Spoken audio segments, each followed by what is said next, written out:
And then there's intention. It's also good to note that intention is an energy surge of well-ordered light. Our thoughts are things, and our thoughts, they affect other things. The impact of our interaction and our intention for each other and for others, it impacts the outcomes of our manifest. It actually can even impact the outcome of healing manifests for other people and for ourselves. It's the constant flow of connection between us. In other cultures outside of the US, they have words for energy that runs through us. Words such as chi or prana or ki. There's different things, but in our culture here in the United States, they don't have that one specific word that embodies that.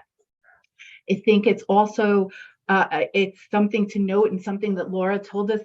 Isn't it ironic that doctors learn their medicine and their craft on cadavers? And cadavers, they have no life and they have no energy. So there's something to that of modern Western medicine, and to keep that in mind. When we interact with each other, we feel it, and we interact and process other people's energies in our solar plexus. I thought that was an interesting tidbit, because sometimes I do feel that. I feel where my energy flows. And when we are in the manifest, we need to be open and trusting, bringing that intention, knowing that energy and light flows through us. There's been science. We've heard the word aura. Anybody know what aura means? The idea of light being around us, a common light, and it can change. So aura, which in the scientific science is starting to follow the so-called paranormal or new age way of thinking, right? So how science calls this the biofield.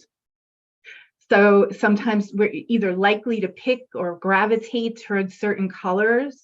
There's a science behind that because colors are language. There's also there's a modality of taking photographs to try to identify what that aura is around us. There is an author, her name is Lynn McTaggart. She has written a bunch of books, but the two that impact or you might want to look into more, the intention experiment. And in that book, she goes through, they did science experiments with plants, and one plant giving it the best of intention and how that plant thrived, and another plant giving it a lack of attention or bad attention and intention, and that plant did not thrive. It I believe in the book it was either white or black, and it didn't do well. She also she is the author of another book called The Power of Eight.